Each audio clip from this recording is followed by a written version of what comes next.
ગુજરાતી સમાજના સ્થાપક માંડવીના ડોક્ટર ચંદ્રકાંતભાઈ ચોથાણીને દાદર ખાતે તાજેતરમાં ગિરનાર એવોર્ડ એનાયત થયો હતો.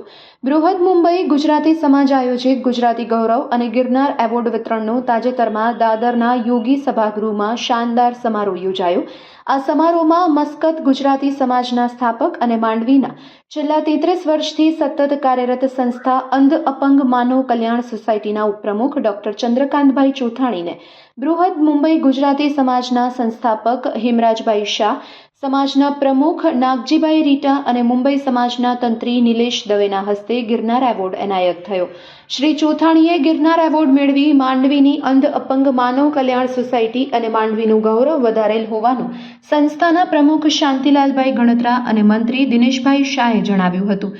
માંડવીની અંધ અપંગ માનવ કલ્યાણ સોસાયટીના સ્થાપક પ્રમુખ ડોક્ટર મધુકરભાઈ રાણા, વર્તમાન પ્રમુખ શાંતિલાલ ગણત્રા, મંત્રી દિનેશ શાહ, ઉપપ્રમુખ અરવિંદ શાહ, પૂર્વ પ્રમુખ doctor Kaushik Shah, polio project chairperson Sarojben Rana, ખજાનજી પ્રતાપ ચોથાણી, સહમંત્રી સુલતાન મીર, સહખજાનજી અશ્વિન ગજરા, રમતગમત પ્રોજેક્ટના ચેરમેન કમલેશ પાઠક અને સંસ્થાના સમગ્ર ટ્રસ્ટી મંડળે ડોક્ટર ચંદ્રકાંત ચોથાણીને ગિરનાર એવોર્ડ મેળવવા બદલ અભિનંદન પાઠવ્યા હતા. શ્રી ચોથાણીને ઠેર ઠેરથી અભિનંદન મળી રહ્યા હોવાનું સંસ્થાના મંત્રી દિનેશ શાહે જણાવ્યું હતું. Report by Rameshbhai Bhanushali.